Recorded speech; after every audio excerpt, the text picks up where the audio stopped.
Oh, congratulations are in order for the Duke and Duchess of Sussex. They've finally, truly made it. They have been officially invited to a Beverly Hills bash, rubbing shoulders with the Kardashians.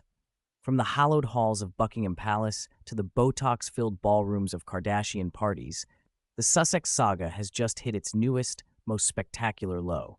Or, depending on your sense of irony, its absolute crowning achievement.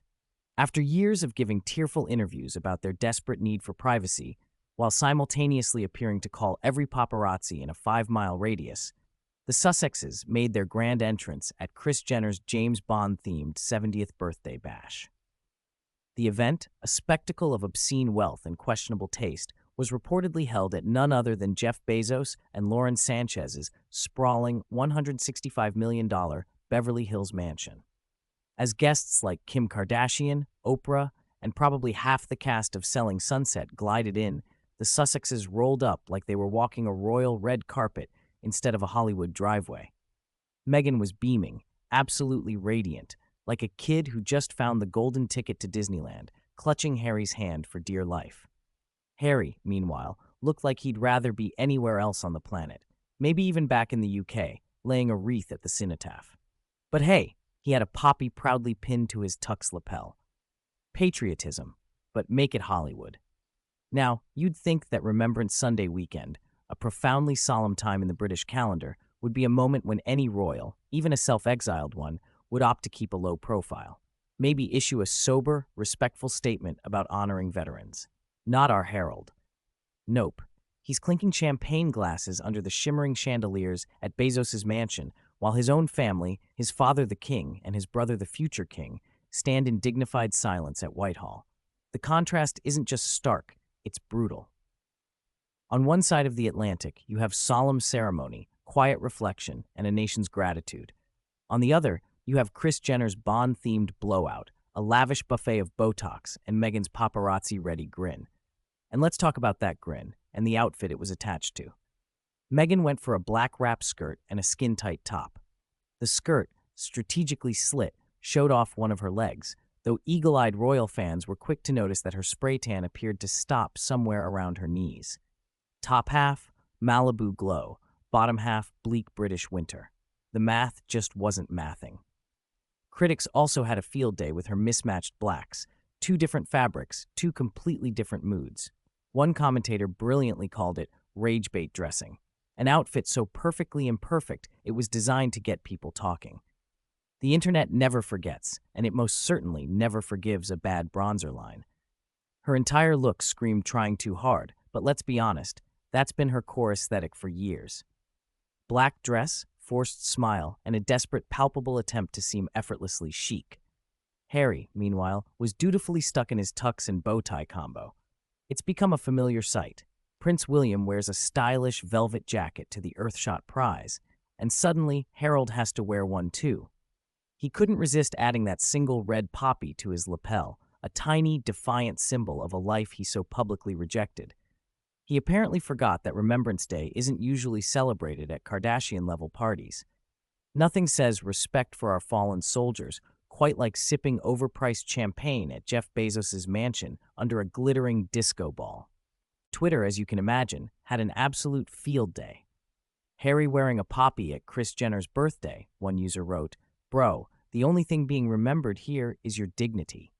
Others joked that Meghan had finally, after all these years, achieved her ultimate dream, rubbing elbows with the self-proclaimed queens of reality TV.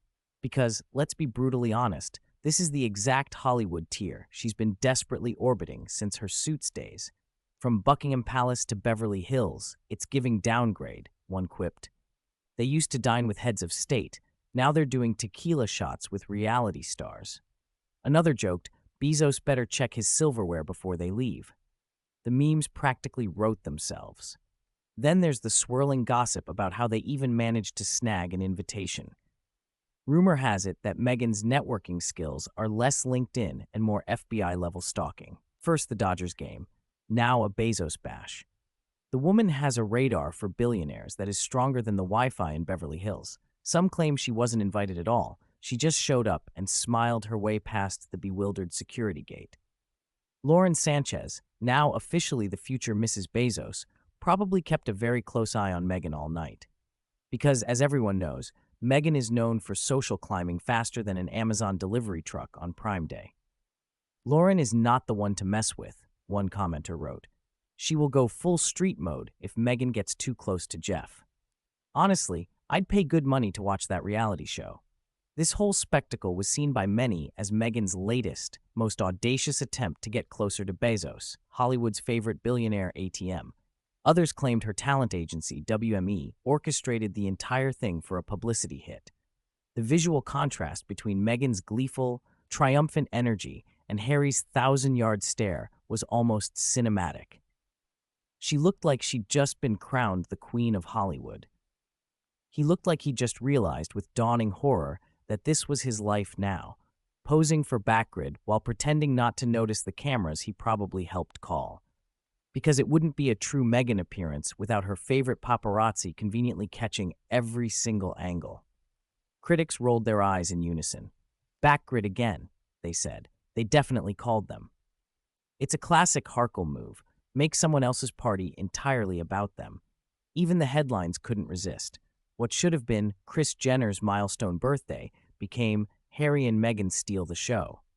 Somewhere in Calabasas, Kris probably rolled her eyes and muttered, "Can't I have one birthday without some ridiculous drama?"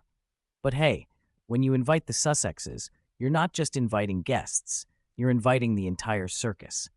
Harry, meanwhile, looked like a discount James Bond, minus the charm, the coolness, and, well, the hair. He looked utterly miserable. Every single photo screamed, "I'm here under duress." Once upon a time, this man was shaking hands with world leaders. Now he's nodding awkwardly at Kris Jenner's Botox doctor. Meghan, on the other hand, radiated a kind of smug triumph, the unadulterated glee of someone who truly believes they have finally made it. She's conquered Hollywood, or at least the tier of Hollywood that throws parties with reality stars and Amazon billionaires. That, her new court now.